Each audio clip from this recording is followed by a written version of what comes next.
How's it going? Hello, everybody. Before we get started, thank you all for coming out here. We're going to get started in just a minute. I want to make sure that you know that the bar is open. Woo! I love that. The bar is open. Yeah. Nice. Also, if you're interested in sharing on social media or anything like that, there is Wi-Fi here. And so it is free. And you can go to UICC guest. And the password is Irish with a capital I, 2700. Irish 2700. All right, hello, and welcome to the San Francisco Independent Media Coalition 2026 Congressional Candidate Forum. My name is Ben Trefny. I'm executive producer at KALW Public Media, serving the Bay Area. Thank you. Thank you. And I will be moderating this evening's conversation. Tonight, we're so pleased to welcome candidates Shoykot Chakrabarti, San Francisco Supervisor Connie Chan, and State Senator Scott Wiener to this venue, the United Irish Cultural Center. The SF Independent Media Coalition is an alliance of local, neighborhood, and community publications that represent the grassroots voices of San Francisco, some of whom have been around for half a century or more. Others are more newcomers who represent the rise of hyperlocal digital media and its many constituents. But all are completely independent and based in the city, dedicated to keeping local news alive. Tonight, we will be briefly introducing them as we ask their questions, which directly affect readers from all backgrounds and areas. Please visit sfindependentmedia.org, that's sfindependentmedia.org for more information. Here's how tonight's event is going to go. Each candidate will have 1 minute to introduce themselves before the questions begin. After each question, each candidate will have 90 seconds to answer. They will see a note when there are 15 seconds to go, and will hear a chime when their time is up. I may need to jump in if they go over, so sorry if I need to interrupt, but we're trying to keep this fair. If I determine that an answer necessitates a direct response from one of the other candidates, they will have up to 60 seconds to respond. We'll be cycling through the candidates in alphabetical order to answer each question. At the end of the question period, each candidate will have 2 minutes for a closing statement in reverse alphabetical order. We will aim to finish this evening's conversation at 8:45. We thank you all in the audience for attending tonight, and ask that you respectfully allow the candidates to speak unimpeded. Also, please do not hold up any signs during the event. This is a forum exclusively focused on the candidates and the questions from the San Francisco Independent Media Coalition. We'd like to thank our generous sponsors for tonight, AAMG Estrana Health and MG Stonework Company, and our community affiliates, American Community Media, Common Cause, Good Neighbor Lab, Indivisible, and San Francisco State Journalism Department. All right. So, it's time to begin your self-introductions. Mr. Chakrabarti, you have 1 minute. All right, thank you so much for having us. Okay, immediately, please do not interrupt the candidates. We'll start your time again, Mr. Chakrabarti, and please let them speak unimpeded. Look, the problems we face right now are monumental. I mean, authoritarianism, potential World War III, there's a cost of living crisis that's still crushing San Franciscans, and politics as usual is not gonna solve this. We have to change the system, and I'm running because right now that's possible. There are people running across the country going up against the establishment because this is the culmination of a movement that started with Bernie in 2016, where I served as a director of organizing technology. I started Justice Democrats to primary corporate Democrats at a time that nobody else would, and we got the squad elected. I ran AOC's first campaign, and as her chief of staff in Congress, I led the creation of the Green New Deal, which led to the largest investment in climate in history. So I can tell you, DC is not like Sacramento where Democrats run everything. I'm the only one here who's turned big ideas into results in Washington, and to do it, we have to take on not just Republicans, but corporate money, and we have to change Democratic Party leadership. I'm the only one here willing to do that. Thank you. And Supervisor Chan.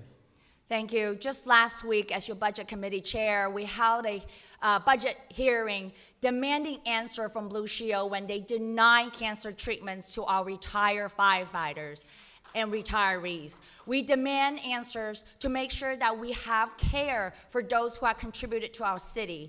And that is the fight that we have to continue, not only in San Francisco, but all the way to Washington, D.C. I have fight this fight with you together. We make sure that when Trump cut our health care, we put $400 million on reserve to safeguard that cut. When Trump cut our education, we make sure that in San Francisco, we still work and do everything we can to have affordable childcare, fully funded K-12 classroom, and free city college. And when Trump cuts our food security, we make sure that we support our community. And this is why we are the only candidate endorsed by teachers, nurses, and firefighters. And with that, together with the working people, we're gonna fight this fight, and we're gonna win, and also thanks to the bartender. All right, thank you. And Senator Wiener. In the next member of Congress, San Franciscans want someone with the right values, with a backbone of steel, and with the ability to get things done, and someone who will challenge the status quo and break glass, because the status quo is broken. I have done that my entire time in office, and I am the only candidate who has not just talked about challenging the establishment, but has actually gotten it done, beating some of the most powerful forces around. I helped build and lead a movement to completely change how we approach housing in San Francisco and California, and we broke glass to do that. I have challenged some of the most powerful corporations in the history of the world. We've gone up against the big tech companies and beaten them on AI safety. I've challenged the health insurance corporations and forced them to cover more mental health. And when establishment Democrats have said, back away from trans people, I have said, hell no, we're going to continue to protect marginalized communities. I will take that tenacity and that fight and that willingness to break glass to Congress. Thank you all very much. All right, our first question from the San Francisco Independent Media Coalition is from San Francisco Bayview. The Bayview is San Francisco's black newspaper covering Bayview, Hunters Point, and black communities since 1976. This forum is built around questions from community journalists. What makes community journalism important, and will there be a commitment to regular, on-the-record engagement with neighborhood and ethnic media, including SF Bayview, and responding seriously when those outlets raise documented concerns that larger media ignore? We'll begin with you, Supervisor Chan. Absolutely. Thank you to San Francisco Bayview. That as a legislative aide to former Supervisor Sophie Maxwell, who actually really represented Bayview, Viz Valley. We saw what happened with Marin Power Plant and Bayview Hunters Point, all these really impacting the black and brown community living in District 10, and that as an aide, with her leadership, under her leadership, we shut down the power plant. But we know that we couldn't have done it if it weren't for a publication, a neighborhood publication like Bayview, and making sure that we keep elected and community leaders accountable to deliver cleanup at the Navy sites, as well as to make sure that we can shut down that power plant. But even after we shut it down, we need to have investments in transit, housing, and jobs. All those things is because thanks to the local journalism and continuing reporting, so that we can hold people accountable, including federal government. Thank you. So to you now, Senator Wiener, what makes community journalism important, and will you respond seriously when those outlets raise documented concerns that larger media ignore? Community media is unbelievably important, particularly in an era of massive consolidation of media. And we've seen how that's played out with Trump, with ABC and CBS, and all of these conglomerates that are bending the knee and basically becoming state media. And local and independent community neighborhood newspapers play an essential role, and we have to support them. We have done that in the legislature through funding. We have to continue to do that. I will always have an open door, as I have through my entire time in office. I put op-eds in our local papers, return calls.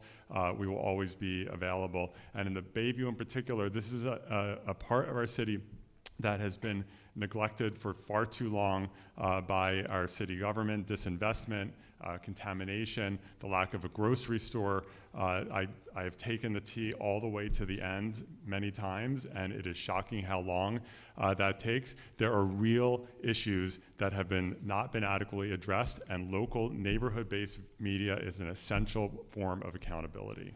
Thank you. And Mr. Chakrabarty, what makes community journalism important, and will you respond seriously when those outlets raise documented concerns that larger media ignore?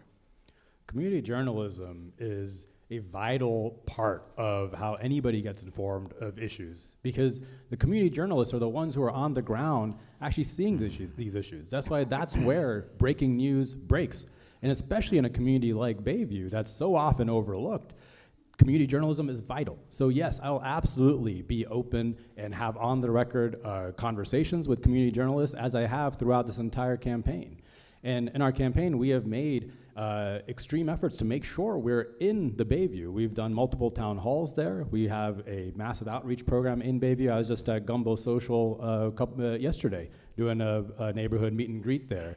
Because in Bayview, we know that there are these issues around environmental justice and toxic waste that have been ignored for a long time. Early on, it was folks from Bayview who were telling me about the current issue around toxic waste and nuclear waste in Hunters Point Shipyard, where they're trying to develop housing on a nuclear waste site. They're trying to do demolition in a place where there's actual toxic nuclear waste, and we can't allow that. That's federal land, and in Congress, I will make sure that we don't do any sort of development in Hunters Point until we clean up the nuclear waste there.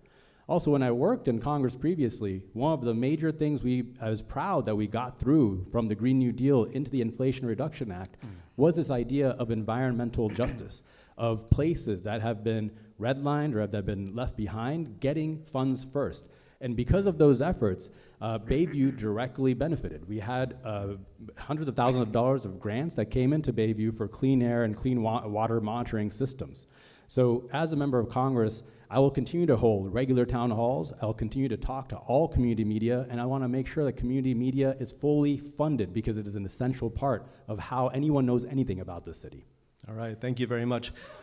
As we get rolling here, I want to give one note that the mics are live, so please make sure to give space for the other candidates to speak. I think that it's pretty easy to make noises. The next question is from KALW Public Media, where I work. KALW broadcasts news, information, music, and culture at 91.7 FM, online and in an app, and hosts more than 100 live events every year in downtown San Francisco. As you've talked with constituents over the past 6 months, what are the top 1 or 2 issues that you've heard about, and how do you plan to address those concerns? We'll begin with you, Senator Wiener. I think it's about democracy and the rise of authoritarianism and how we protect our democracy, and then the cost of living, and that people are feeling crushed.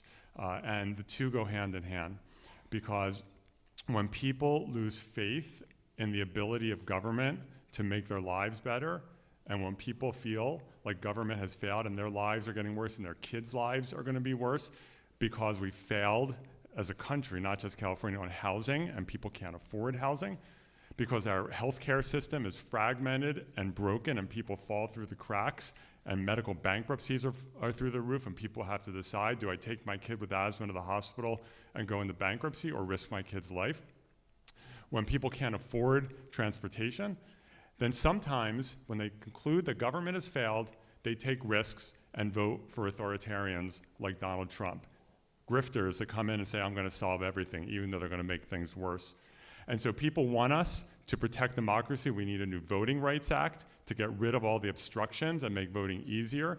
National independent redistricting.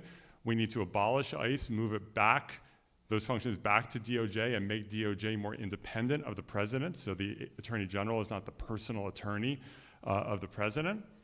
We need a national civil rights law for LGBTQ people, which we still don't have. And we need a national housing policy, and to get the federal government back into housing, to do a generational investment in mixed income social housing so that people are able to afford housing. And we need to move towards Medicare for all, away from this fragmented, chaotic system that people fall through the cracks, to a unified system. And until we get there, we need to do the work that I've done in the legislature to hold insurance companies accountable to actually cover things like mental health and other key needs that people have in terms of healthcare. So that's what we need, and that's what I'm hearing from people. Thank you. Mr. Chakrabarty, as you've talked with constituents, what are the top 1 or 2 issues you've heard about, and how do you plan to address those concerns? Yeah, so the number one issue that I hear about is this threat of authoritarianism, this authoritarian coup that we're seeing right now under Donald Trump. And in 2026, people want to hear, how will you get anything done there? How will the Democrats actually fight back against this? Because Trump will still be president, so we're not going to be able to pass a whole lot of this legislation with Trump as president. And right now, people are fed up with a Democratic Party that is not fighting. So in Congress, number one, I'm going to build the best constituent services office that we have in the nation. This is something I did under AOC in 2018 when Trump was president then. And a lot of people don't realize that your member of Congress is your main point of contact to the federal government. So if you're under attack, you have a spouse put into detention, or you don't get a Social Security check, if you come to us, we fight for you, and it really works. I saw that when I built AOC's Constituent Services Office, when she was in the most immigrant-heavy district in the country at a time when Trump was doing an all-out war on immigrants. But beyond that, we need to organize civil society, because civil society is the final bulwark against fascism. So right now, you see Trump going after media companies or law firms or universities, one at a time, and individually, they cave. But if they were to organize into collective blocks, they would have real power. And in Congress, I will actually play the role of not just a legislator, but an organizer to make sure we fight back against fascism. And finally, we gotta make sure that whenever Democrats do have these points of leverage, we're actually fighting and we're not caving. This is something that people have been frustrated over and over again, where the Democrats have caved on things like funding ICE, on ACA subsidies and Medicaid cuts happening. And in Congress, I'm gonna go in and organize a caucus of us who will hold our vote to make sure the Democrats fight when we have leverage. The second biggest thing that that people wanna hear about is the cost of living crisis. And on that, we have to have universal health care, universal child care, public power, tuition-free public colleges and trade schools. And to do any of that, it's really gonna be about building the movement and changing the Democratic Party, so we go in 2028 with that as the centerpiece. Thank you. And Supervisor Chan, as you've spoken with constituents, what are the top 1 or 2 issues you've heard about, and how do you plan to address those concerns?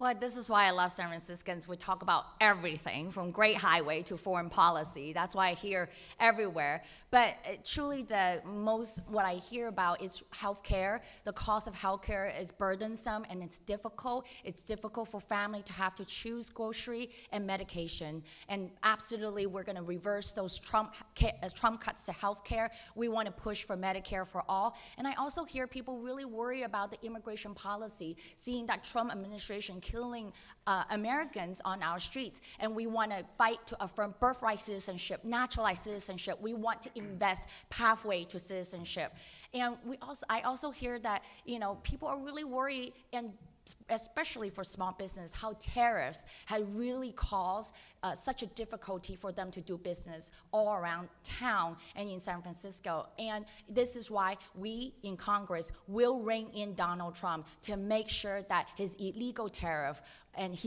that will be stopped and that he will be held accountable, and to make sure that tariff is strategic and truly in the best interest of Americans. And those are the issues that we really hear every day. And of course, there's so much in such a wide range, and it's the reason why San Franciscans are really diverse. But I think that fundamentally we share this one fundamental concern, is that how can we stay in San Francisco and be able to afford the city that we love? And I would say that this is why we're gonna fight to make sure that the working people solution is healthcare, education, immigration policy, and of course tariffs, but so much more that is around transit and housing. We're gonna deliver all, but we're not gonna do this alone. We're gonna make sure that we really have the feedback from San Franciscans and create a working people's agenda, and that's what we're gonna do in Washington, D.C.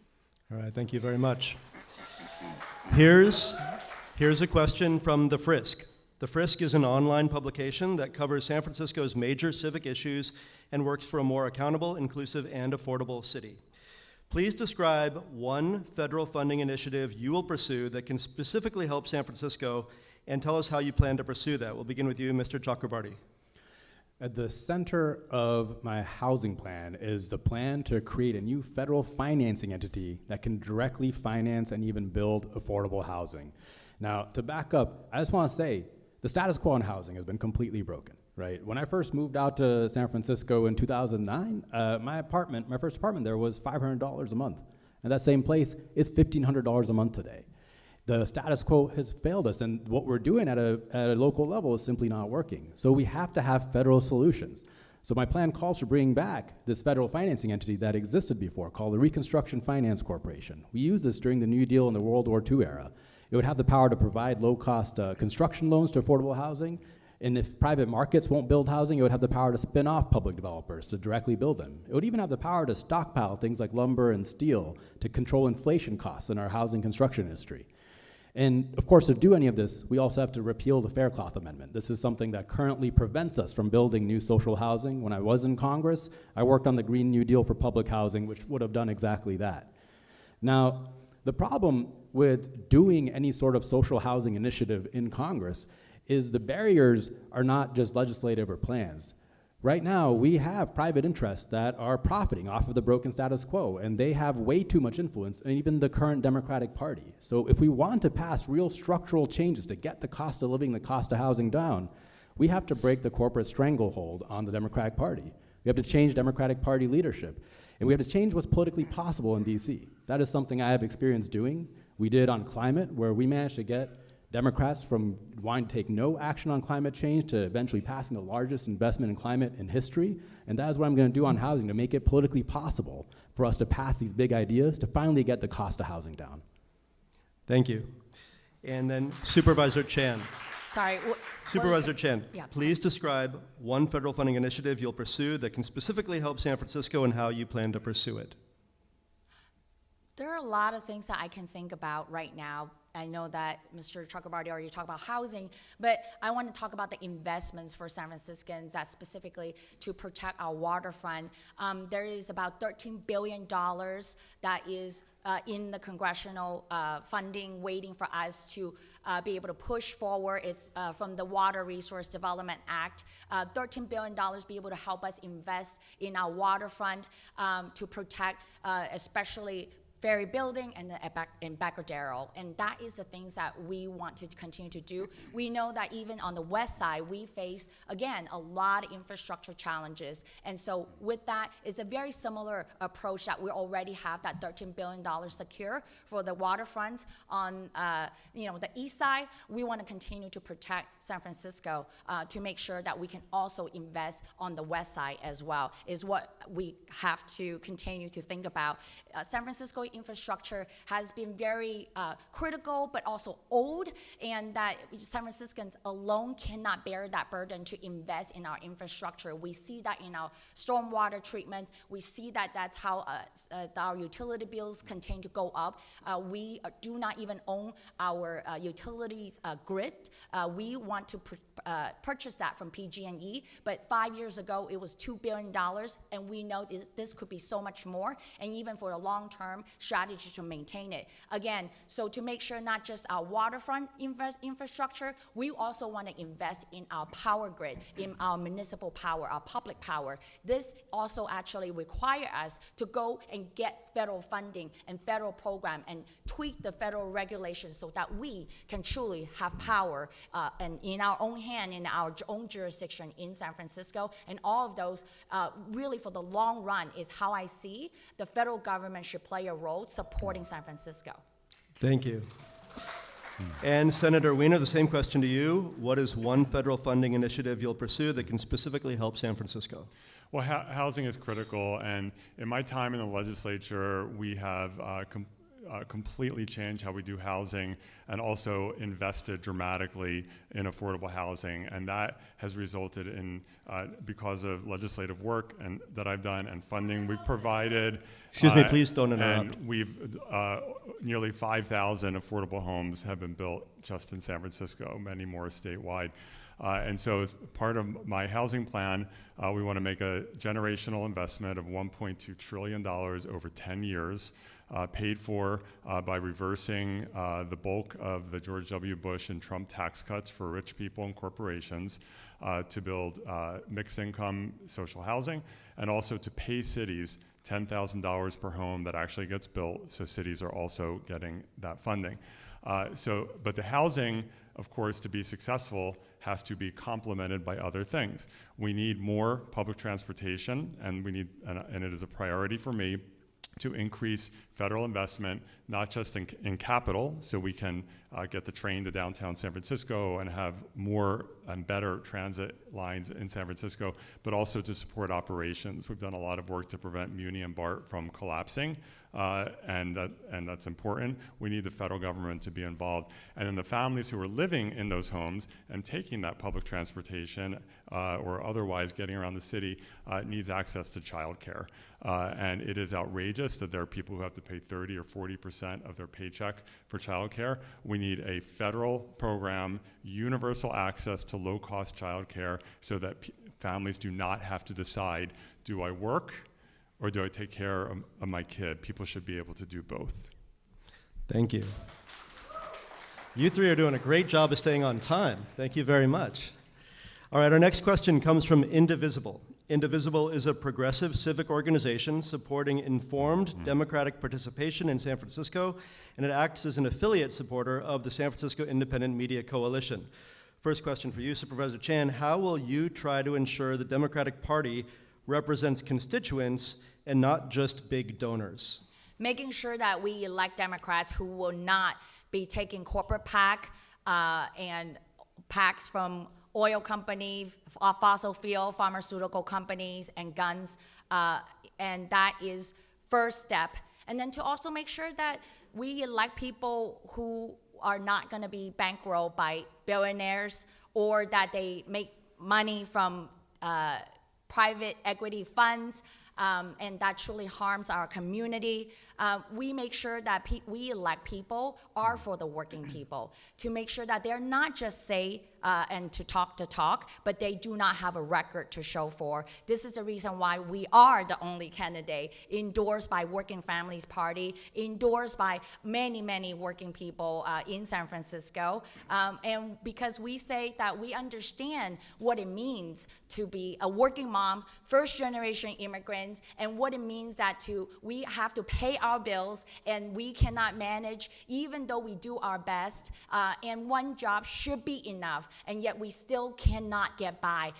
We want to stay in the city that we love, so let's actually fight for Medicare for all. Let's fight for better education. Let's make sure that we remain the sanctuary city that we are, because all these things make San Francisco the great city that it is, and we will continue to invest in it. And most importantly, in my opinion, to be able to afford all those things for all of us in San Francisco, in California, and in the United States, is that we have to have a progressive taxation. Enough is enough for the working people to pay more than the billionaires. It is time for the billionaires to pay their fair share. No billionaire should be paying less taxes than our teachers, nurses, and firefighters. It is time to make sure we push for a progressive taxation, not to just wait for the federal level, but we do it right now, this June, and not only in San Francisco and in California, but in every state in the United States. Thank you.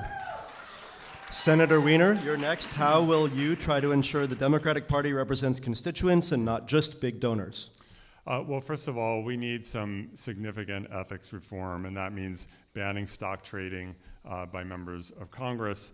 It means we have to overturn Citizens United, which is just it's part of the rot that has come down on this democracy. And that includes both sort of corporate and wealthy people just flooding it, elections with races, or self-funding and flooding elections with cash. And we also need to elect people who are willing to tell their supporters, no, I disagree with you. And that's not just donors.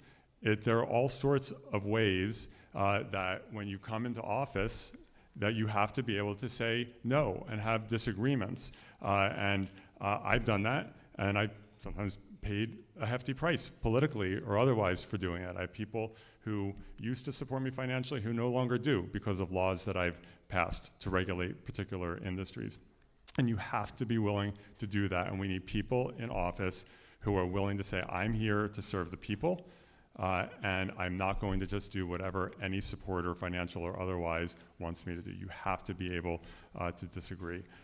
We also need public financing of elections. That is so essential. We have that in San Francisco for the Board of Supervisors and Mayor. Supervisor Chan and I both went through that system, running for the Board of Supervisors. It's a good system, and we should replicate that federally and at the state level. The voters banned it in California. We'd have to get the voters to unban it, and we need it at the federal level too. Public financing is a huge antidote to some of these issues. Thank you. And Mr. Chakrabarty, how will you try to ensure the Democratic Party represents constituents and not just big donors? Well, the first step is to not take corporate money in your own campaign, which I don't do, but some opponents of mine do. But look, I'm running because we are living in a massive change moment. This is our New Deal moment, right? There is a real chance that we can come out of this whole mess with a completely different economic and political system. And at the center of that has to be Medicare for all, universal child care, tuition-free public colleges and trade schools. It has to be ending political corruption by banning congressional stock trading, banning the revolving door between Congress and the lobbying industry, and getting big money out of politics for real, moving to a fully publicly financed election system. It also has to mean tackling the wealth and income inequality in our society. That means wealth tax on billionaires and centimillionaires. It means a real Green New Deal. And it means a completely different foreign policy where we're not spending billions on endless wars and dropping bombs when we don't invest right here at home. That is possible, but it's not possible with the current Democratic Party. I've seen in DC how members of Congress spend hours a day calling big donors for money. They say yes to whatever leadership wants them to do just to rise up the ranks, and that's why nothing changes. What I will do to change the party is primary other corporate Democrats who are there. I will vote to change Democratic Party leadership. And the reason I'm saying I will do these things is I'm not interested in working my way up the ranks and 30 or 40 years later getting to be chair of some committee. That's how the system currently works, and that's why nothing changes. I'm interested in taking this moment of possibility that exists right now, this huge moment of change, and turning that into real solutions, because everything anyone's saying up here, it's only gonna happen if we're willing to challenge not just Republicans, but also Democratic power, and I'm the only one in this race willing to do that. Thank you. The next is a two-part question from The Wind newspaper. The Wind is an English and Chinese bilingual news publication based in San Francisco, covering the Asian and Chinese communities since 2020. Do you support the proposed California Billionaire Tax Act targeted for the November 2026 ballot, which would impose a one-time 5% tax on individuals with over $1 billion in assets? And do you support San Francisco's Prop D in the upcoming June election to collect a top executive pay tax from large companies when their top executives earn more than 100 times the median pay of their employees? Senator Wiener, you're first. Thank you. As I have stated before, I do not support Prop D. I have been an advocate to raise the state corporate tax and to reverse the Trump corporate tax cut. I think that's important.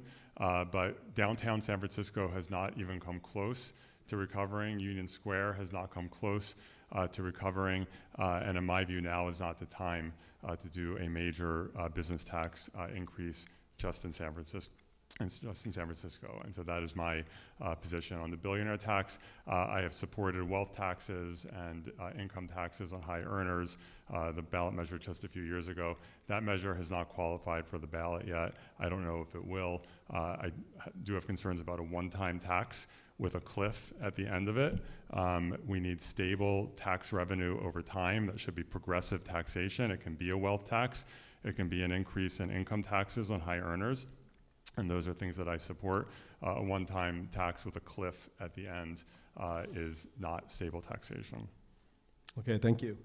Mr. Chakrabarty, Do you support the proposed California Billionaire Tax Act, which would impose a one-time 5% tax on individuals with over $1 billion in assets? And do you support San Francisco's Prop D to collect a top executive pay tax from large companies when the top executives earn more than 100 times the median pay of their employees? Yes, I strongly support both of those. And look, Trump just gave a massive tax cut to the billionaires that would be expected by this wealth tax. He also gave a massive tax cut to the corporations that would be affected by the Overpaid CEO Act. The least we can do is try to claw back some of that money to fund the essential public services that we have in San Francisco and in California. But this is, of course, a problem that predates Trump, because inequality in this country has been rampant for a long time. And for me, this is personal. When I first was in San Francisco, I worked in the tech industry for a little bit. And because I ended up working at the right company at the right time, I ended up making a lot of money. And that was a profoundly eye-opening experience, because I don't come from money. I grew up middle class going to Texas public schools, and my parents grew up poor in India. They were refugees during partition. And yeah, I worked hard, but I didn't work harder than a teacher or a nurse or the janitors cleaning our offices that did every day. I just won a startup lottery. And it shouldn't be the case that you have to win a lottery just to be able to afford a home or a secure retirement. But that's the economy we have today, and we have to fix it. And the only way to do it is to rectify this tax system. We've transferred $79 trillion from working people to the richest over the last several decades. We have to claw that back, and that's why I have been calling for a wealth tax on billionaires and centimillionaires since the start of this campaign. This is gonna be the foundational fight in 2026 and 2028. Are we going to continue the wealth consolidation, the power consolidation into the hands of the few, or are we gonna take our economy back and rectify it and make an economy that works for working people? Thank you. And Supervisor Chan, do you support the proposed California Billionaire Tax Act and San Francisco's Prop D in June, which would collect a top executive pay tax? Yes and yes. And I would tell you this, that people say it's not the right time or they will leave. Let me tell you what happened as your budget committee chair in 2022, that the controller projected the overpay, we have overpay CEO tax then, and that the controller projected the overpay CEO tax revenue will be roughly about 60 million. And then at the end of that fiscal year, what we know that to be true was that we ended up as a city and county of San Francisco collected $206 million from that tax revenue. And that was during, as you may recall, San Franciscans, that was some of the toughest time for all of us. Our restaurants couldn't open, our salon couldn't open, people have to wear masks and 6 feet apart. Those were toughest time. People were losing jobs and on unemployment. And yet the overpay CEO tax projected at $60 million generated San Franciscans $206 million. And that is going to happen again for us when we make sure that the billionaires and their companies pay their fair share. Look, Trump already gave away billions of dollars of tax breaks to these billionaires. Not only that, now he's putting $1.5 trillion into the defense funds, and that is $1 billion every day in Iran war. We cannot accept that. We must fight that, and that has to start with San Francisco. And because I truly am, as a San Franciscan, and proud one, to say that so goes San Francisco, so goes the nation, we're gonna bring this to Trump and to his face and say, it is time to make sure that your cronies, billionaires, are gonna pay their fair share, and we're not gonna let up until that is done. Thank you. All right. Here's one from Broke-Ass Stewart.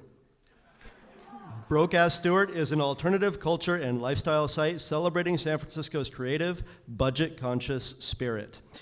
Your predecessor, if you get this role, Nancy Pelosi, famously made a fortune trading stocks while in Congress. Where do you stand on proposed legislation such as the Restore Trust in Congress Act, H.R. 5106, or the Stop Insider Trading Act, H.R. 7008, which would ban or further regulate lawmakers, their spouses, and dependents from trading individual stocks? Mr. Chakrabarty. I'm strongly for banning congressional stock trading, and this is something we pushed for in 2019, but Democratic leadership at the time did not allow a vote on the bill. This is an issue that has strong bipartisan support. If you look at it, 90% of Democrats and 90% of Republicans want to ban members of Congress from trading stocks. But we don't get a vote on the bill. And the reason for that is because leadership doesn't want to do it. They want to cover for their members because there are a lot of members of Congress who are getting rich off of this. I don't think leadership realizes what a nefarious effect that has, because it's because people see members of Congress getting rich off of their stocks while they're there that people have lost all faith in Congress. It's what allows someone like Donald Trump to come in saying, I'm going to drain the swamp, because he's not entirely wrong that the swamp is a bit corrupt. So we have to do this. And what I will do in Congress when I go in there in 2026 is I will file a discharge petition to force a vote on it. This is a mechanism that Ro Khanna and Tom Massey used recently to force a vote on releasing the Epstein files. It traditionally gets used on issues like banning congressional stock trading, where there's broad bipartisan consensus at the people level. It got used on McCain-Feingold campaign finance reform. It got used to get the Civil Rights Act out of committee back in the 60s. And the thing is, most people aren't willing to do it because it upsets Democratic leadership, or it upsets your party leadership, because it's going around them to force a vote on an issue. Well, I don't care about that. We have to do it. I'm going to force a vote on this issue and make sure it gets passed. This is something we can get done in 2026 because it is a popular issue. Thank you. Supervisor Chan, where do you stand on proposed legislation such as the Restore Trust in Congress Act or the Stop Insider Trading Act? I absolutely support banning stock trading for Congress members and their spouses as well as their kids. We got to go a step further than just banning stock trading. In San Francisco, we have done a lot of work with clean government, making sure that there's transparency in our election and in our campaign code.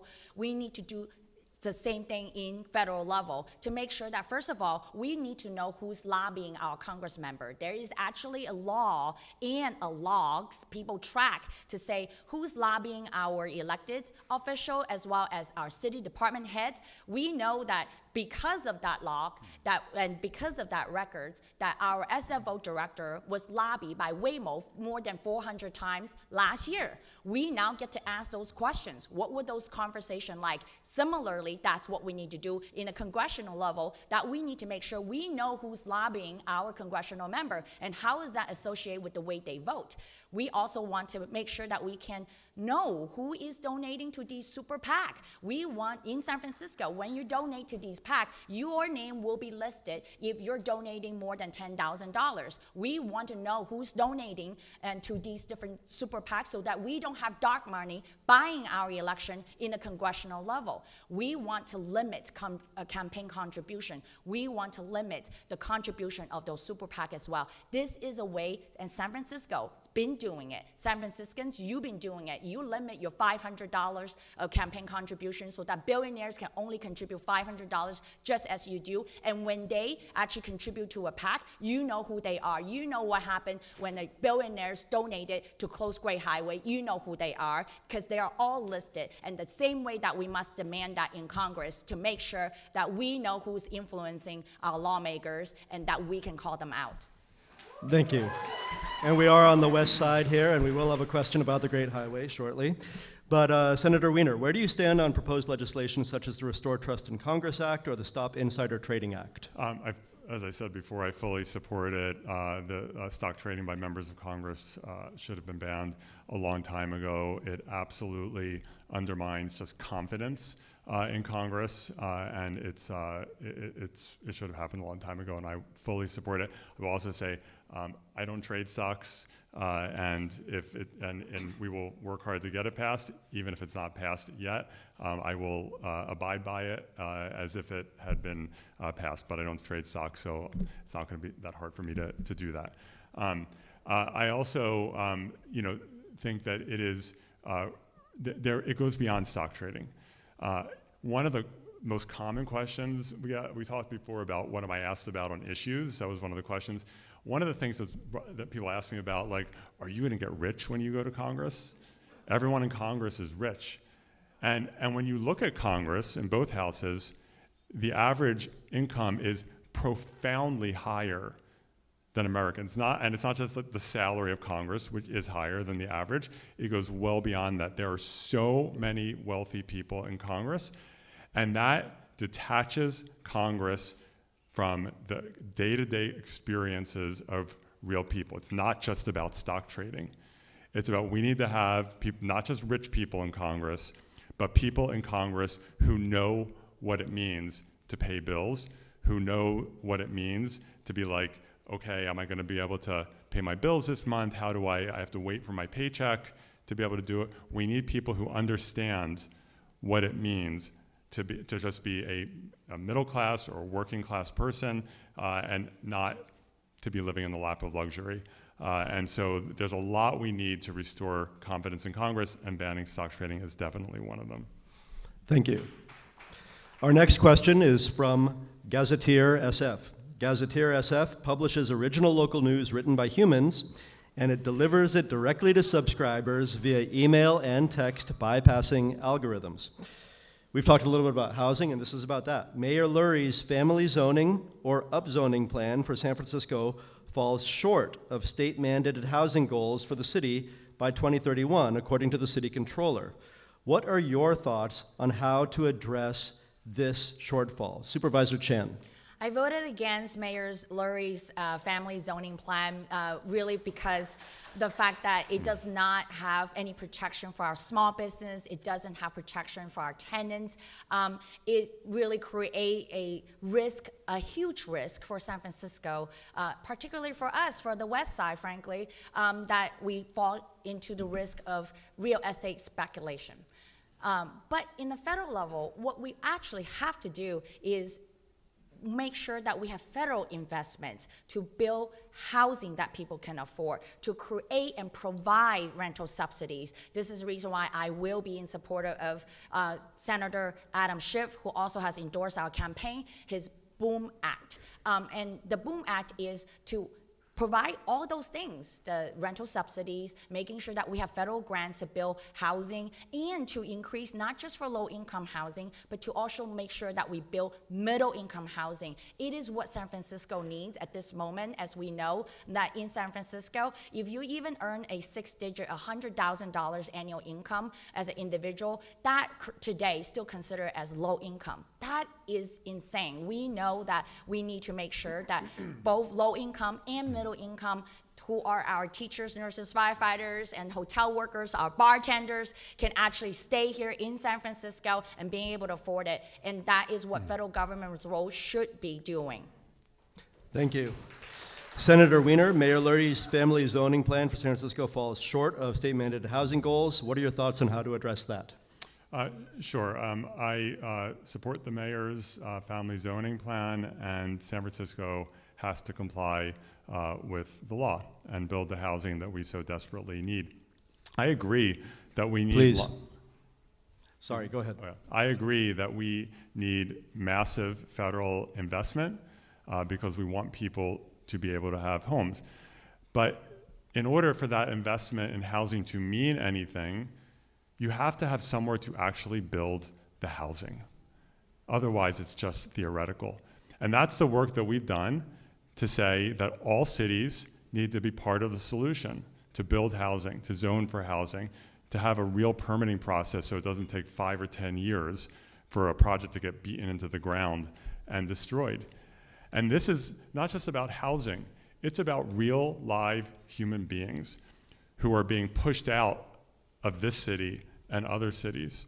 Working class people, middle income people, young people who do not see a future for themselves and who know that if they lose the housing that they have now, they may have to leave their community entirely.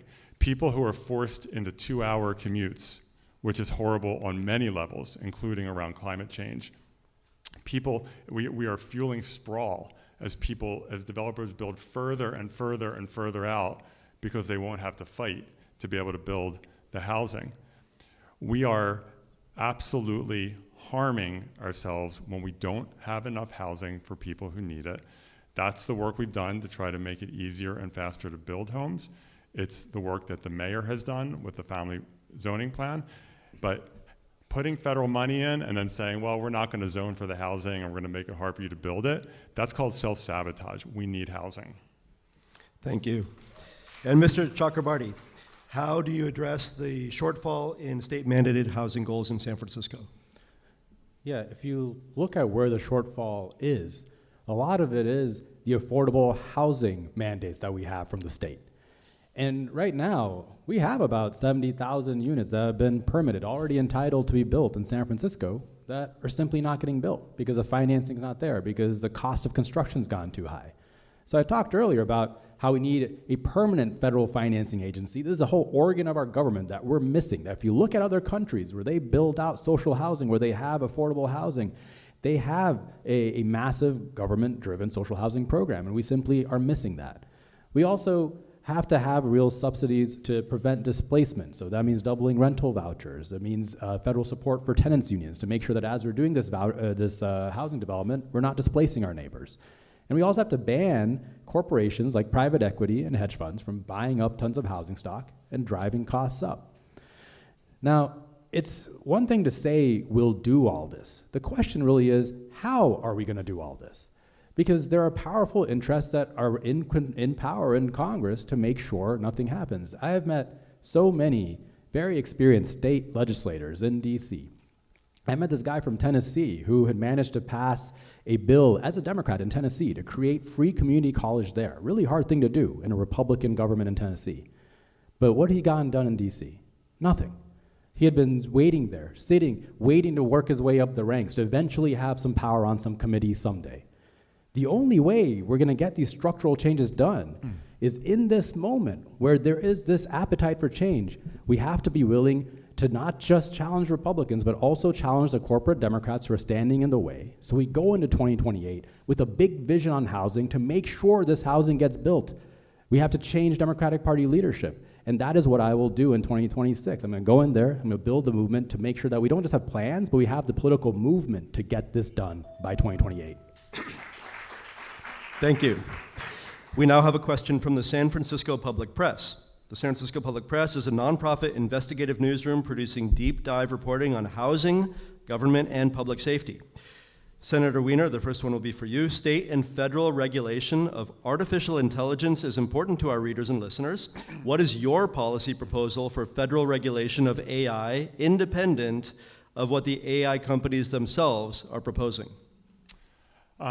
Yeah, this is incredibly important. AI, and I'm proud that San Francisco is the beating heart of AI innovation, and AI has the potential to make life better in many, many ways, whether it's curing diseases, helping us solve climate change, helping us produce more food so that we can deal with food insecurity.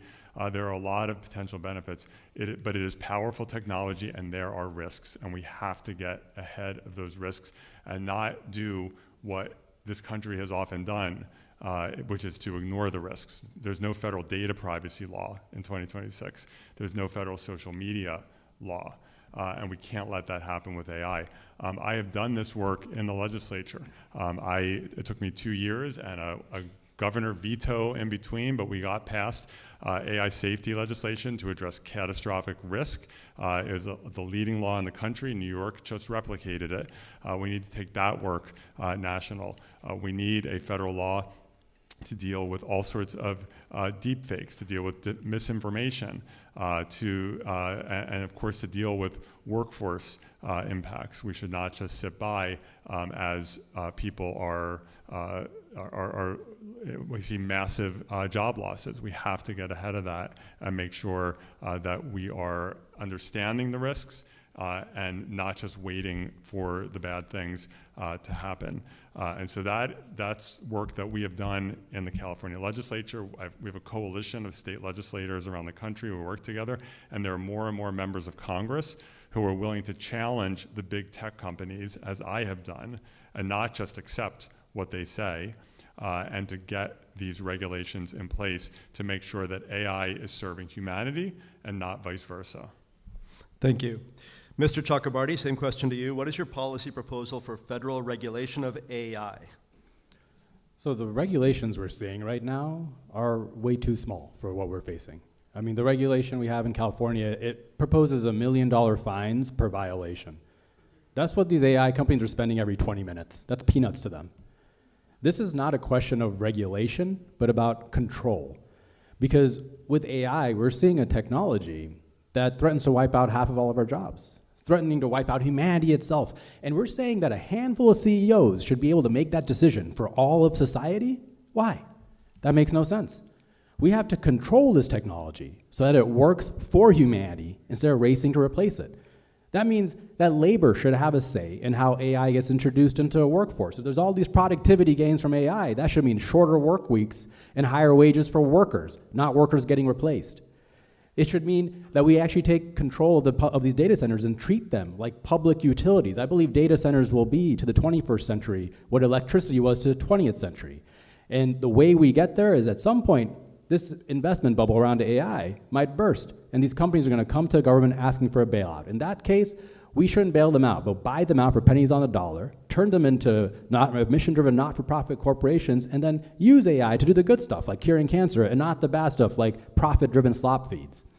Now, the reason you don't see that many Democrats talking about this is right now, AI lobbyists are spending tens of millions of dollars to buy elections all across the country. Any campaign consultant will tell you, you're crazy to talk about AI, because if you do it, you might irk the ire of Anthropic or OpenAI, and they'll come in and spend millions of dollars in your race. Well, I've been talking about this since day one in my campaign, and just today it was announced that, yeah, the AI lobby is going to come after me in this race too. So if you want AI that's going to fight for people, and not just to further consolidate wealth and power into the hands of a few, that is what I'm fighting for. And it's going to be a fight, I can tell you that. Thank you. And Supervisor Chan, what is your policy proposal for federal regulation of AI?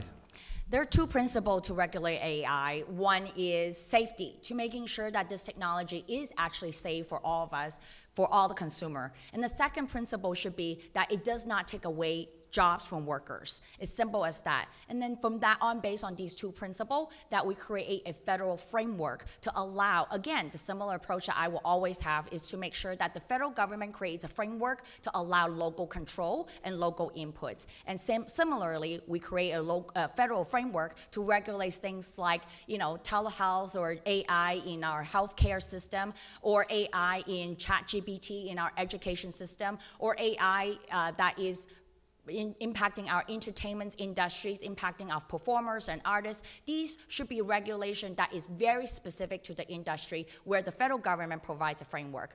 All of us San Franciscans, we know what happened last December when we have a PG&E blackout, and that Waymo just stopped working and blocking our streets, and our firefighters couldn't get through, our emergency vehicle couldn't get through. That is not safe, and so that got to be halted. And very similarly, this is the reason why I support Senator Bernie Sanders and also Congresswoman AOC. They're actually legislate to moratorium to say no more data center, and I support that, because no more data center until we regulate AI, because they don't get to experiment on our streets and on our earth at the expense of our environment. No more of that until we regulate AI, and that's where my approach will be in Congress. And should there be any related AI legislation come before me, the demands will always be, what is it that, again, safety, and also does that take away jobs from workers? But also, how does that actually impact our community, particularly things like data center? We demand not only solution, but also impact and benefits to our communities. Thank you. Thank you all. Let's go to what was asked by Jay, the Jewish News of Northern California. It is a nonprofit news outlet with a mission to inform and connect the region's diverse Jewish community. First, some background information before the question. There have been tentative changes to the federal government's nonprofit security grant program run out of the Department of Homeland Security. These have put many progressive institutions that rely on the grant for security infrastructure in a difficult spot. In August, several progressive Jewish groups and congregations announced they will not apply to the program after they discovered new conditions for accepting grants might require recipients to cooperate with immigration officials. Now, a two-part question. If elected, would you make removing those tentative conditions and increasing the size of this grant a priority? And if so, how would you leverage your position in the House of Representatives to ensure more institutions have access to this program? Mr. Chakrabarty. Yes, I don't believe that we should require nonprofits to cooperate with ICE. And my position since 2017 has been that, in fact, we should abolish ICE, because ICE right now is not an immigration enforcement agency. It is Trump's personal paramilitary force. It has a budget that's the same size as the military of Canada. And we saw this coming for a long time. And we've got to also make sure that at the same time that we hold these ICE agents accountable. They're doing thousands of constitutional violations every year. So in Congress, I'm going to make sure that we remove federal immunity from ICE agents. And we should be messaging about that now so ICE agents know it right now. But in Congress, how I'm going to use my position to ensure that more nonprofits have access to that is I'll use my power of congressional oversight to hold the administration accountable. We had a similar situation where when I was there in 2019, the administration was trying to add a citizenship question to the census. And this constantly happens under the Trump administration. They're slipping in all these rules here and there, and they're relying on a Democratic Party to just ignore it and let it go by. Well, we brought Wilbur Ross, who was the Secretary of Commerce at that point, in front of oversight and held his feet to the fire, got news around the fact that the citizenship question is about to be added, and that laid the framework for the DOJ and for a real lawsuit to happen, and eventually they backed off and they caved on that. So when it comes to these administrative rules that are slipping in, you absolutely can use the power of congressional oversight to make it very uncomfortable for them so it's not worth the fight, so they back off. Thank you. Supervisor Chan. If elected, would you make removing those tentative conditions and increasing the size of this grant a priority? And if so, how would you leverage your position in the House of Reps to ensure more institutions have access to this program?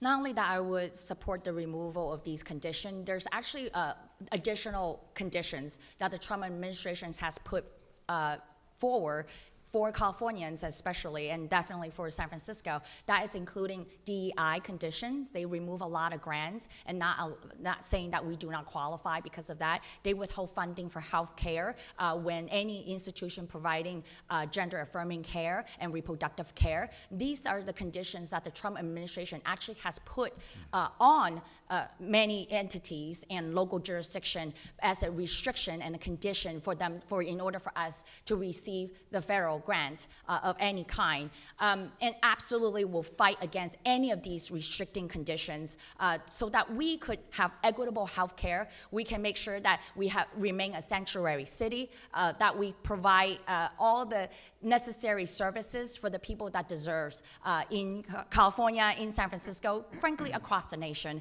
I just want to express my gratitude. It's been really the lawyers in court that actually been fighting these. I would say I would love to see Congress actually do more and enact laws, but I was spending time with Asian Law Caucus and just hearing stories after stories from every lawyer that's been fighting for all of us and our rights and removing and fighting against these conditions so that we can receive funds and care.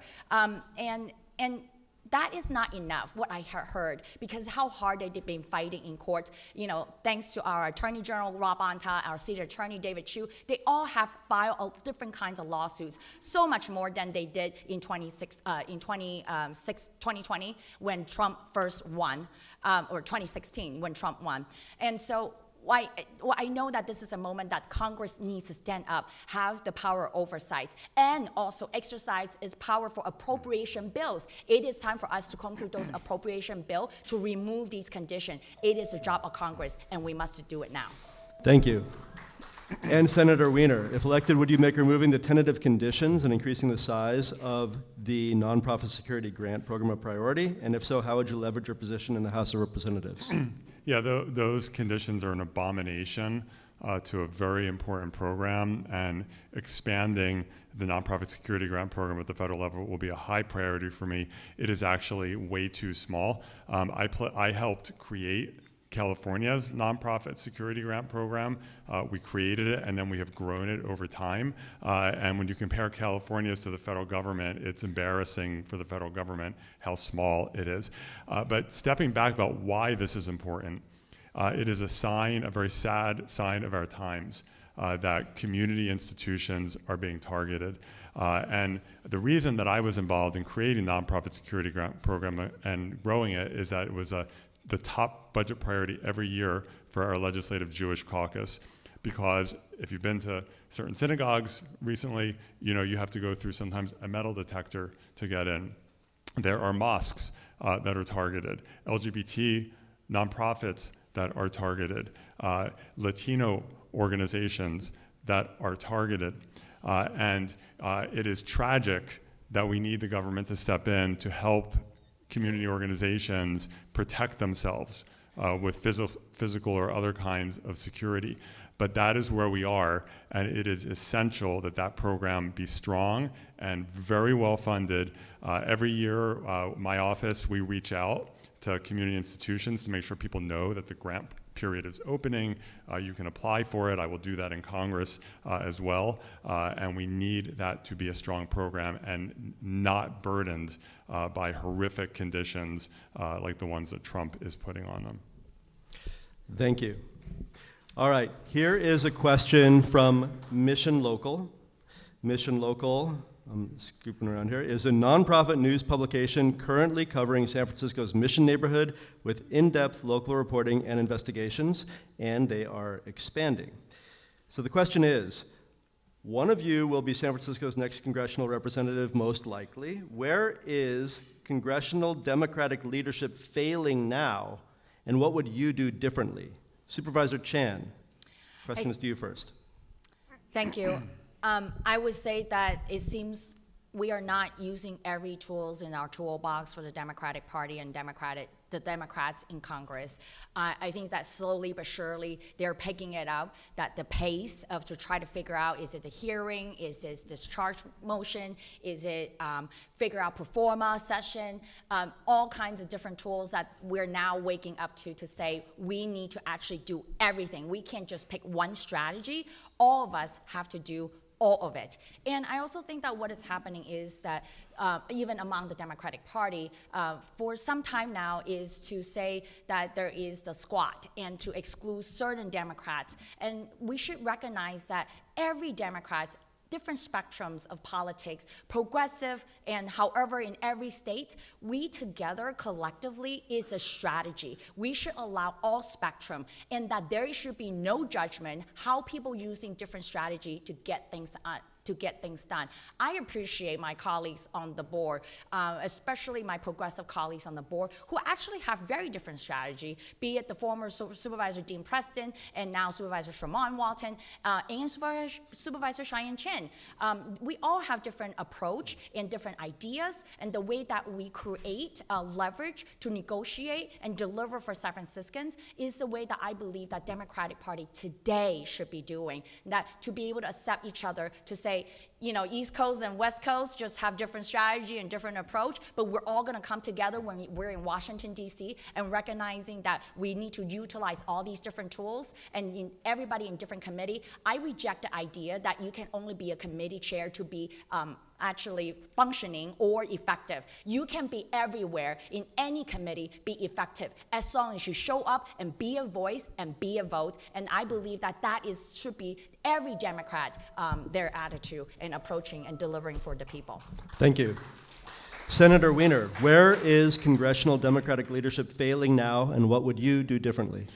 Well, Democrats right now, and this is true when we take back the House in November and hopefully the Senate, need to exercise every ounce of leverage and power that we have. Every single ounce. There should be none left because we use it all.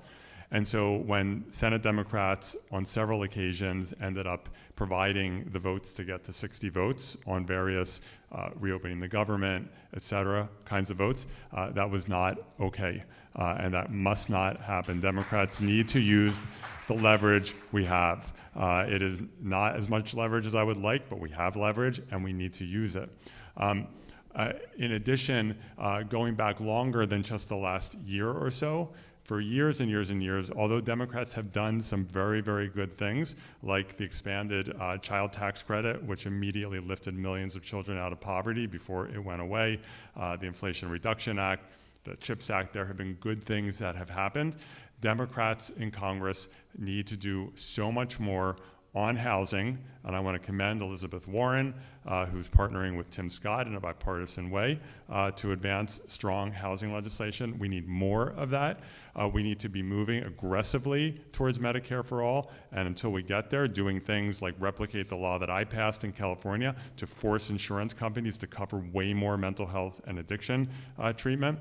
We need national paid family leave. It is absolutely unacceptable that in 2026 we still do not have that in this country, and that people have to make horrific choices around their family as a result, and a national low-cost childcare program. These are all just nuts and bolts ways of tangibly, immediately making people's lives better and more affordable, and they have to be a high priority for Democrats.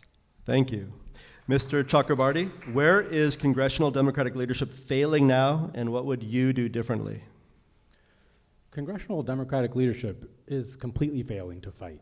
And I'll just give you one example. So a few months ago, we saw Alex Preddy get murdered in Minneapolis. And in that moment, the entire country was watching. People were so upset with ICE. And that would have been the moment for Democratic leadership to say, we're not going to pass any budget until we claw back the $75 billion that we gave to ICE. Instead, what they did is they passed a 2-week resolution to fund DHS, and then they did hold the line, but it was on things like body cameras, which won't make a difference. But by the time 2 weeks had passed, national attention had moved on. Democratic leadership doesn't know how to use national attention to win these fights inside the House. That's how you win a budget negotiation shutdown. That's how you win a debt ceiling fight. I'll give you another example where Democratic leadership's failing. A few months ago, we had a defense budget that passed. That was a $900 billion defense budget at a time that Trump was threatening to go to war in Venezuela. It was a $900 billion defense budget that passed with 115 Democrats voting for it, at a time that only 3% of Democrats and only 16% of Republicans want a bigger defense budget. So I would have said we should have Democratic leadership that holds a line on things like the defense budget in this moment. I would have said that we should have forced a vote on Ro Khanna and Tom Massey's war powers resolution before we went into war in Iran. But Democratic leadership allowed that to just happen without a vote. So they're not fighting, and they don't have a vision for what comes next. They haven't presented an alternative to Trump. It's not enough to say we're not the party of Trump. We have to have a vision for what we're going to do. And yes, that does include things like Medicare for all. But I can tell you, with the current Democratic Party, we are not going to get Medicare for all passed, even if we win the White House and Congress. It's not just about electing Democrats, it's what kinds of Democrats do we elect. We have a Democratic Party beholden to the health insurance lobbies, to pharmaceutical lobbies. We have to break the stranglehold of corporate money in our party if we want to create a future for everybody. Thank you. We'll turn now to the Bay Area Reporter. Bay Area Reporter is the nation's oldest continuously published LGBTQ+ newspaper and has served the Bay Area since 1971. HIV rates continue to tick up, even in cities like San Francisco. Last year, the Food and Drug Administration approved twice yearly Yeztugo for PrEP. This could be a breakthrough in HIV prevention, but the cost is estimated at $28,000 a year, putting it out of reach for many. How would you work with federal agencies and drug manufacturers to get the cost significantly reduced, particularly in this time of Trump administration cuts to HIV prevention? Senator Wiener. This is very personal for me. I came of age as a gay man when I was a teenager, closeted teenager in 1987, when there was literally a mass die-off of gay men, not only gay men, but primarily gay men, a mass die-off with a federal government that did not give a damn, and that frankly, at times, seemed like it was cheerleading for us to die faster. And there was no treatment for this disease. And that's how I entered my community as a gay man. And when I came out in 1990, my first engagement in the community was volunteering on an AIDS crisis hotline in 1990, no treatment, in Durham, North Carolina, when I was in college.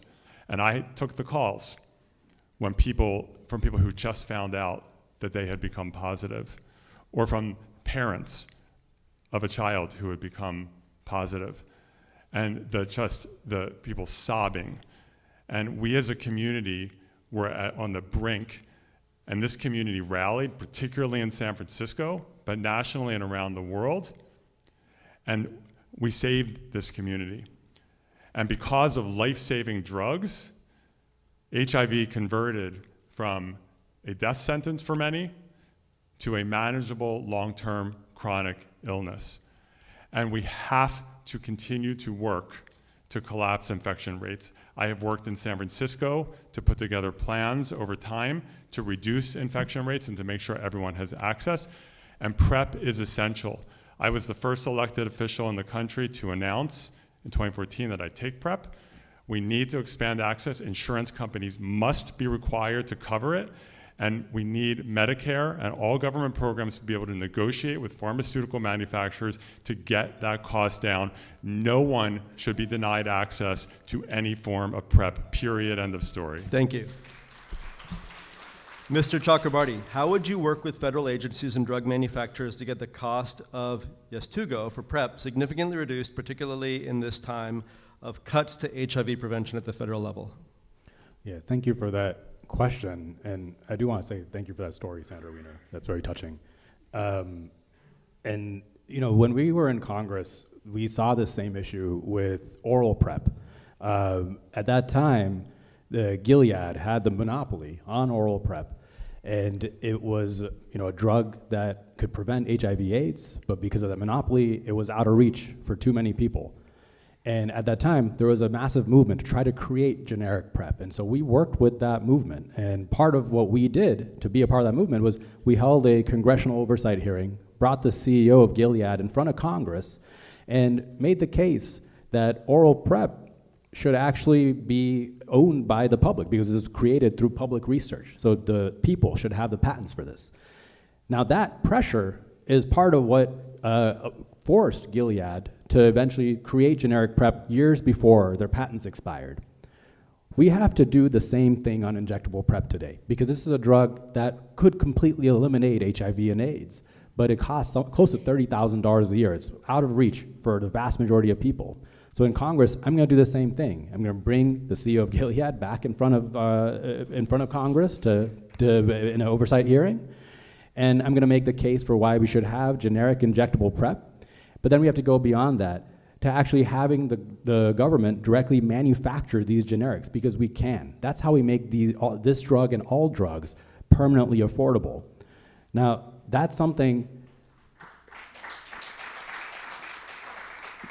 that the pharmaceutical lobby absolutely hates because the pharmaceutical companies, they love producing these drugs and then collecting rent off of them for years. So the idea of a generic drug manufacturer at the federal government is something they will fight tooth and nail against.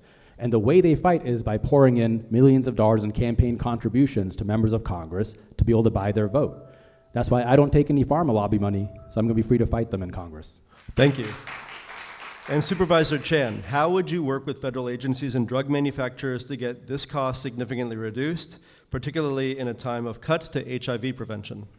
First, to reverse Trump's cuts for our National Health Institute, to make sure that we can continue not only reverse those cuts, we expand and continue the investment for the National Health Institute on these research. It's important not to just settle with what we have today and right now with the HIV, like PrEP drugs. We can do more and we can do better, and we need to continue to advance. And second, we got to make sure that Ryan White Act, that in federal government as a federal grant, not only that we continue to make sure that it has its funding, that we can actually add more funding into it, not only because we know that the cost of doing business for Ryan White's grant has increased significantly, particularly in California and in Bay Area. We need to make sure that it's actually funded fully so that treatments can be provided to everyone that needs it. Ryan White Act has changed.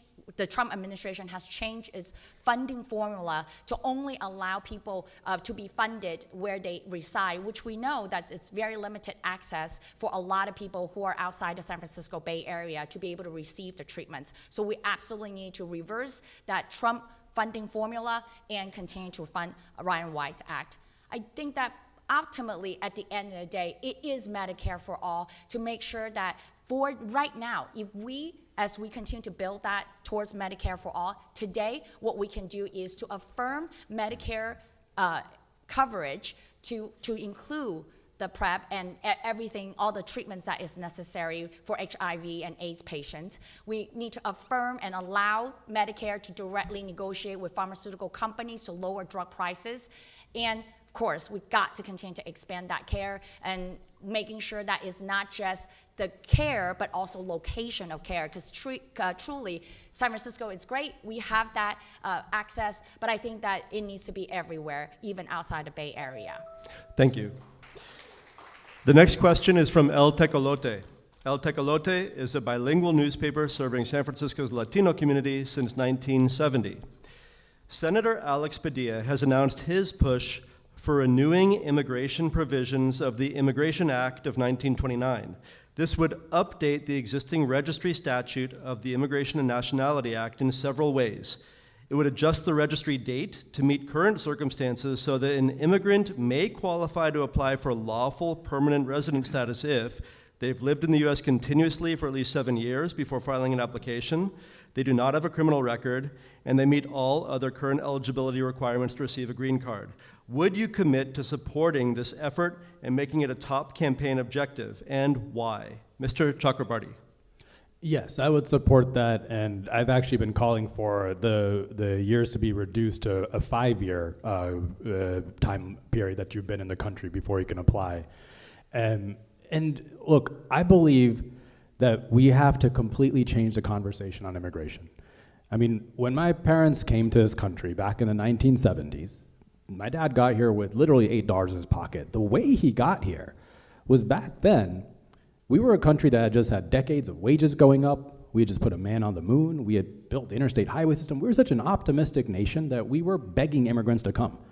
And that's how my dad got here. We had these immigration offices all over the world that were recruiting people.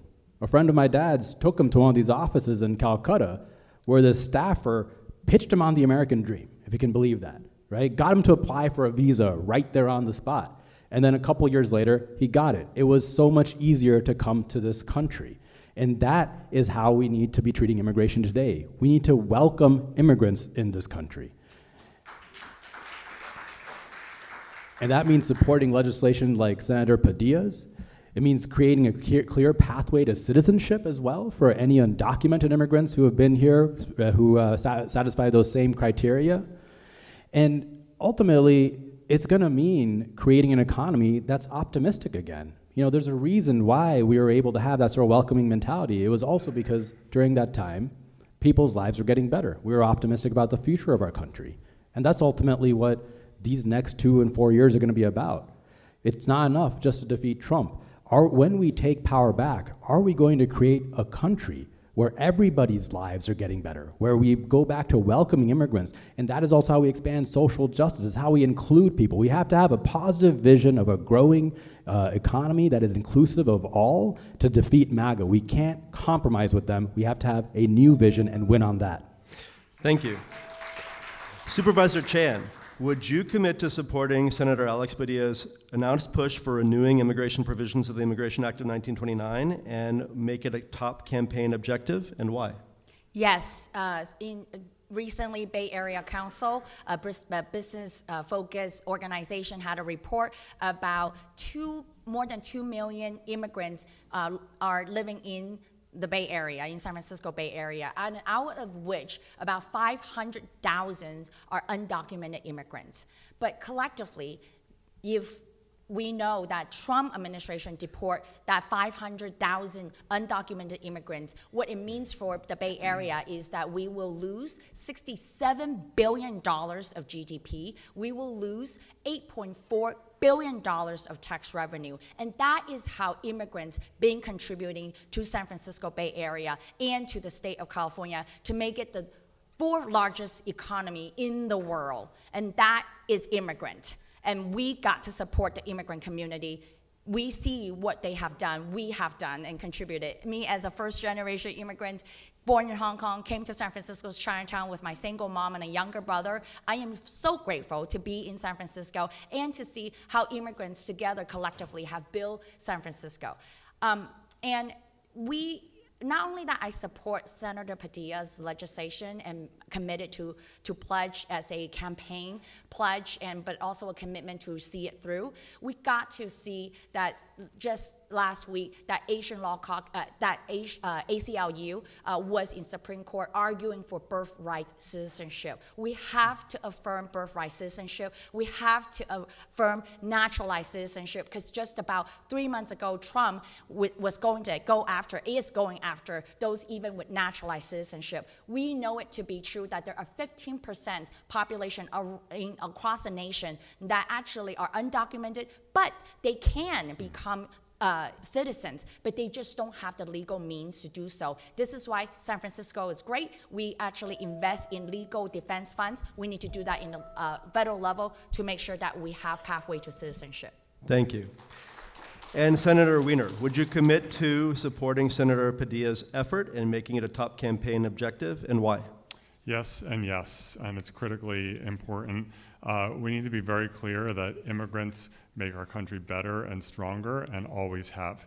And what's happening in this country right now in terms of the complete demonization of immigrants and the terror campaign being inflicted on immigrant communities around this country, it is un-American, it has to stop, and there has to be strong accountability for these extreme constitutional violations that they're inflicting on immigrants. Immigrants are part of the fabric of this country. When my family came here, Jews from Eastern Europe and Russia fleeing the pogroms where their villages were being burned down, they were being killed, and they fled, and they came here like so many Jews did. And they arrived, were there problems? It wasn't perfect, but they were able to come here, make lives here, and here we are. And when I look at, for example, folks who are coming from Central America, fleeing violence, fleeing just sometimes unraveling governments, and going through that incredibly dangerous journey through Mexico to get here, risking themselves and their families, they are doing it because they want better lives for themselves and their families. And these are people who are people we should want in our communities, because they're going to make our communities better, and they do make our communities better.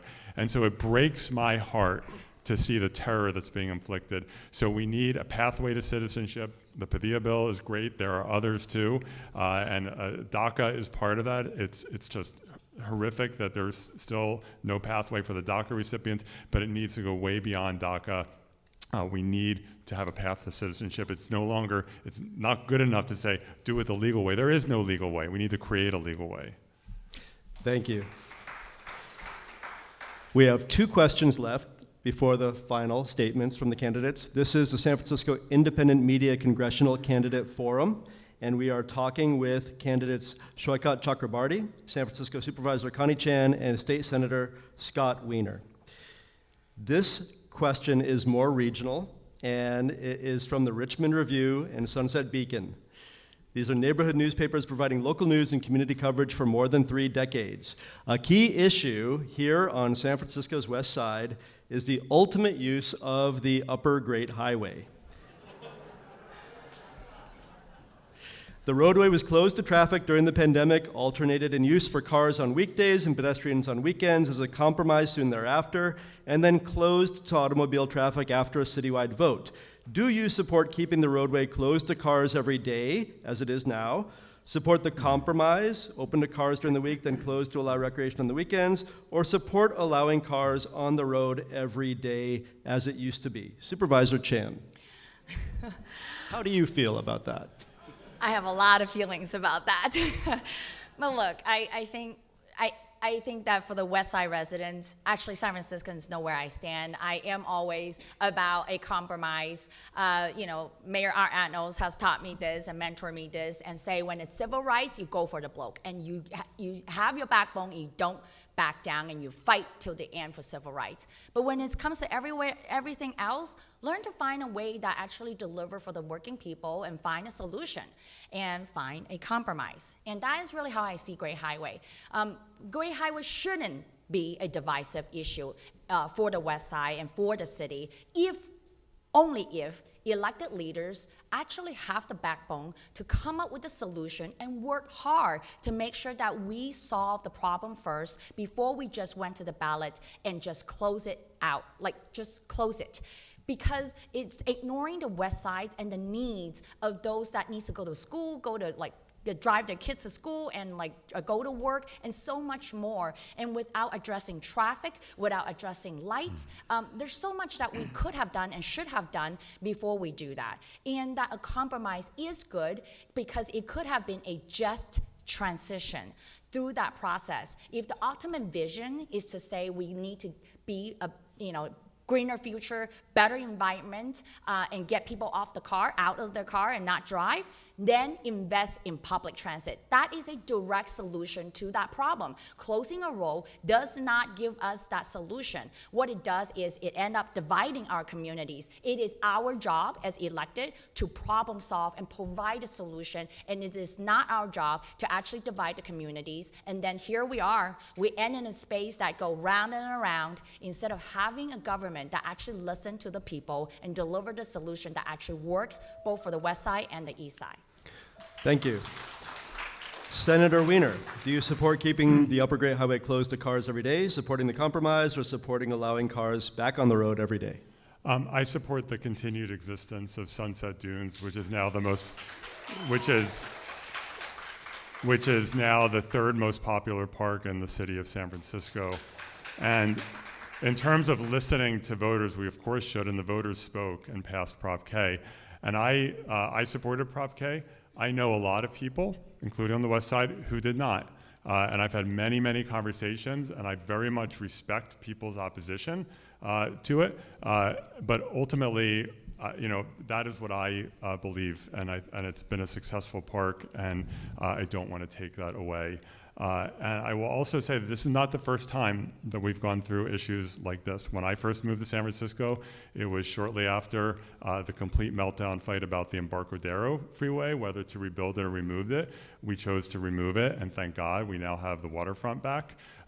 Right after I got here, there were multiple ballot measures about whether to tear down the damaged Central Freeway in my neighborhood or rebuild it. Thank God we took it down because now we have Octavia Boulevard and Hayes Valley is just blossoming. The voters spoke on car-free JFK, which is wildly popular, although that was also controversial. So I respect people's views on this, but where I come down is this is a successful park. I want to keep it successful. So many people love it, and so I support keeping the park intact. Thank you. And Mr. Chakrabarty, what is your stance on the Upper Great Highway, aka Sunset Dunes? So, look, I voted for Prop K. I supported the Sunset Dunes Park. However, I live in DuBose Triangle. I don't live on the West Side. And so, of course, I enjoy the park, but I totally see how it's caused real inconvenience for folks on the West Side. I don't think this should have been a ballot proposition that was handed down and forced onto the residents of the West Side. And something I'm doing in my campaign is I'm going all over the city to talk to folks about exactly these issues. We've done town halls in the Richmond, we've done town halls in the Sunset, and I want to hear about the actual issues from voters today, because this is not how we build parks elsewhere in the city. Why should this have been something where everyone else forced this park onto you? So I'm listening, I'm learning, and I will go with where the community actually wants this to go. Thank you.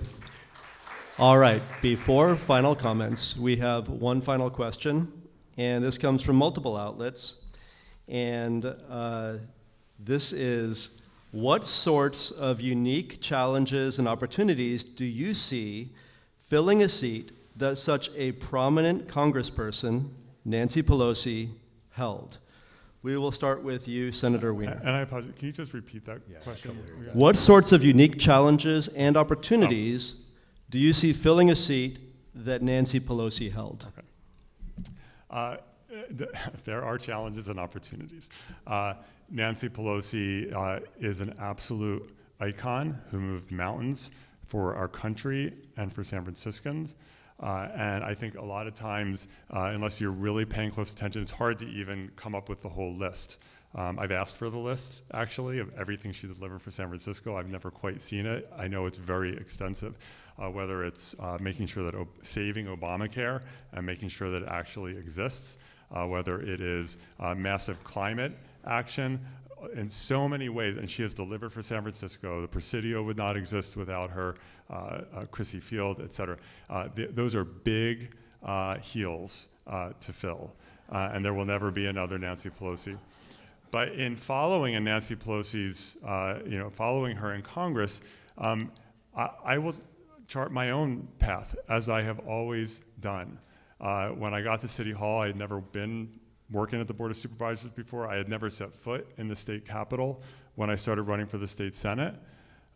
And each time I learned the institution, and I quickly succeeded and was able to enact very, very big legislation to make people's lives better around housing, around healthcare, around so many of these issues. And so I have been able to move mountains in the legislature. And I know there was a comment before about how state legislators can't succeed in Congress. That's false. Actually knowing how to legislate, it is actually a skill to be able to build the diverse coalitions that you need to pass anything.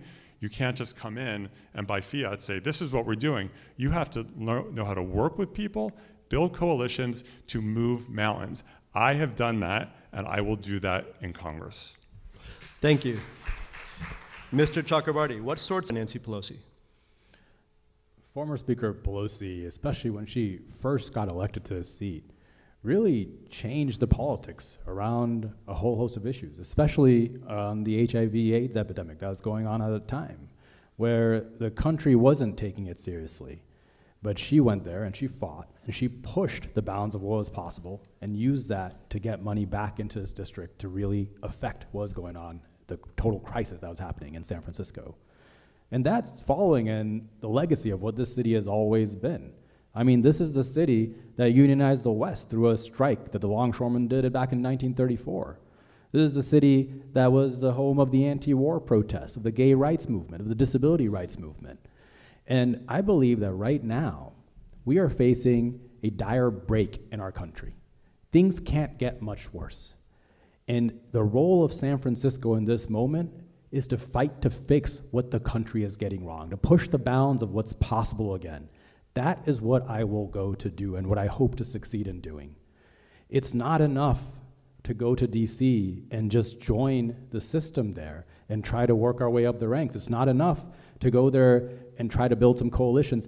We have to have a new vision of what this society is, and to do that, we have to take the popular outrage that exists in this moment, which is bigger than anything I've seen, and turn that into political power, and then use that political power to deliver for people. This is the kind of situation that someone like FDR jumped into after the Great Depression. Back then, we had a strong far-right movement that was filling the Madison Square Garden with these huge Nazi rallies. But he didn't pitch going back to what we had before the Great Depression. He pitched the New Deal, and with the new movement that came in with him, completely transformed society, proved that democracy can work to make your lives better, and that's what killed that far-right movement back then for decades. That's what we have to do today. Thank you. And Supervisor Chan, what sorts of unique challenges and opportunities do you see filling the seat that has been held by Speaker Pelosi? Well, the challenge is I am not Nancy Pelosi, but the opportunity is that we will have Nancy Pelosi, Speaker Emerita Nancy Pelosi, as our predecessor. That's the opportunity, that we get to build on the legacy of seeing that Presidio remain to be a legacy open space for all San Franciscans. We fight to make sure that we have affordable health care, but continue to be Medicare for all. We build on that legacy. We can see that the investments that she has brought to us, infrastructure investments, be it our transit system like T-Third or Caltrain electrification, as well as we see that the $13 billion that I mentioned earlier to protect our waterfront, time and again, because we do not see, but we enjoy all the work that she has brought to San Francisco and all the benefits that we as San Franciscans has really uniquely enjoyed. And that is the opportunity that I see, that we already have so much, that we know so much as a local government. You will see that all city departments know when to apply for federal grants, know how to fight for these federal grants, and retain these federal grants even in the face of Trump. That you see that our city attorney knows how to affirm our sanctuary city status, because all these opportunities that Speaker Emerita Nancy Pelosi has given us, that we can go further. That is the opportunity that I see, and I'm excited about. That what we're going to do next is the firm belief continuously to be, so goes San Francisco, so goes the nation. And I am ready to throw a punch for the children. Thank you. So we've reached the end of the time we have for questions, but we've reserved 2 minutes for each candidate to make a closing statement. We're going to go in reverse alphabetical order this time, which means we'll begin with Senator Wiener. Please share your final thoughts for 2 minutes. Finally, reverse alphabetical order. Story of my life. I'm always at the end. So first of all, thank you for having us tonight. When I think about who San Francisco typically sends to represent it in Congress, in the state legislature, in so many positions. This is a city that has an international platform. This is the only city on the planet that I'm aware of where the closure of one store, Nordstrom, made international headlines for weeks. That is not normal. San Francisco occupies a unique place, and people look to us. They love to hate us, they root for us to fail, and even when we temporarily fail, we come back because we're the best city on the planet. And this is a city that sends representatives who know how to get it done, and who have the backbone and the skills to be able to build the coalitions that you need to get things done. Congress is a rough place. There is no, even under the best of circumstances. And if you don't have the skills to be able to actually build coalitions and the backbone to take on the most powerful interests against change, you're going to fail. And when you look at the kinds of people San Francisco has sent, like Nancy Pelosi, like Dianne Feinstein, like Jackie Speer, like Phil Burton before, these are people who knew how to put it together and get it done. San Francisco doesn't send people who talk, it sends people who get it done. And that is what I have always done. And I have done it even when I have to buck my own party and maybe even really push my colleagues on housing, on transit funding, on so many different issues that I have just never given up until we got it done. And as you break that glass, you have to work with people. And if you come in and you alienate everyone, you're not going to get anything done, and San Francisco will be the worst for it. I would be honored to have your support for Congress. Thank you, Senator Wiener. Now, Supervisor Chan, would you please take 2 minutes to share your closing thoughts for the evening? Well, this is an unprecedented time, San Franciscans, in the face of Trump and the horror that we face every day, his attacks on working people. So the question is, now that Speaker Emerita Nancy Pelosi decided not to run for re-election, who will be our voice? Who are we going to send? Are we going to send a corporate Democrat that is bankrolled by billionaires? Or are we going to send a tech millionaire that can self-fund the campaign without accountability to anyone? Or are we going to send someone who actually has built a coalition for the working people, by the working people, and it's been really supported by our teachers, nurses, firefighters, and hotel workers, and so much more? And the question is this our moment? It is our moment as working people to make sure that we have a voice from San Francisco in Washington, D.C. This is our fight, and our fight to make sure that we will be heard. If we don't take this moment to make sure that we choose someone to represent us in the next moment, a lot of things that we're not happy about, what we see in San Francisco and how we're being represented in Sacramento, or that someone that actually doesn't know us and doesn't have a record to show for, we're gonna lose who we are in Washington, D.C. We're gonna lose a voice in Washington, D.C. And that this is a moment that we all have to ask ourselves, who will actually fight for us? I will fight for us. We will fight for us. Together, you know that when you send Connie Chan to Washington, D.C., you're not sending Connie Chan to Washington, D.C. You're sending us collectively as a coalition to Washington, D.C. Your voices have been heard and will continue to be heard in Washington, D.C. Thank you, Supervisor Chan. And Mr. Chakrabarty, please take 2 minutes to share your closing remarks. Thanks for having us here. And yeah, you're right. These are unprecedented times. And you know what got us into these times? It's politics as usual. I've seen how career politicians go to DC. They sell their bids to the highest voter, or the highest bidder. They say yes to whatever leadership wants them to do just to climb up the ranks. And that's why nothing changes. The question is not, do we need experience? It's what kind of experience? Right now, we have a chance to completely turn things around, but that's going to require taking this popular outrage and turning that into political power, and I have experience doing that. We had a version of this back in 2018 where people were very mad that Trump had just gotten elected, and we turned that popular outrage into people-powered movements and got the squad elected. It's going to require experience changing what's politically possible in DC, and I have done that. We took the Democrats from wanting to do nothing on climate in 2019 to Joe Biden running on a bigger climate plan than Bernie Sanders did in 2016 and passing that, creating the largest investment in climate in history. We need experience of actually having the plans of what we're going to do when we get elected, and I've done that. At my think tank, New Consensus, we've developed a comprehensive, detailed plans of how exactly do you build a clean economy that creates prosperity for all. And it's our version of a Project 2025, but in reverse.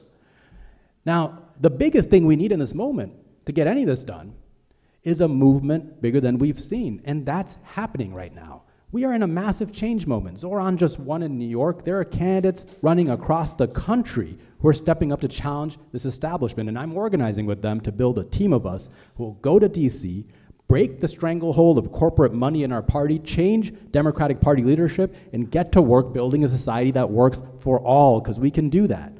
But to do it, we're going to need all of us to be a part of it. Right now, there is a movement on the streets at these No Kings rallies, at these ICE protests. We have to turn that into political power, and we're seeing that movement in our campaign too. So I invite all of you to join us. Let's make this change happen. Thank you very much. All right. You guys have been very restrained and very respectful. I really appreciate it. But now let's hear it for these three people who took their time for tonight's discussion. Shoykat Chakrabarty, San Francisco Supervisor Connie Chan, and State Senator Scott Wiener. Thanks again to our generous sponsors for tonight, AAMG Astrana Health and MG Stonework Company, and our community affiliates, American Community Media, Common Cause, Good Neighbor Lab, Indivisible, and San Francisco State Journalism Department. Thank you to the United Irish Cultural Center, who made this space available tonight. And to all the partners in the San Francisco Independent Media Coalition, you can find more about this organization serving the city at sfindependentmedia.org. On behalf of that group, I'm Ben Trefny. Thank you, everybody. Have a good night. Thank you, Ben. Thank you, Ben.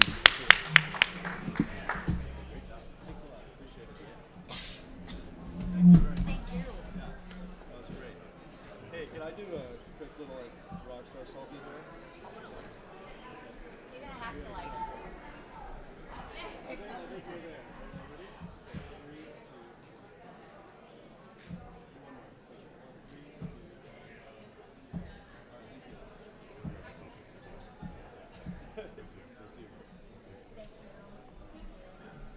Scott, I didn't want to say.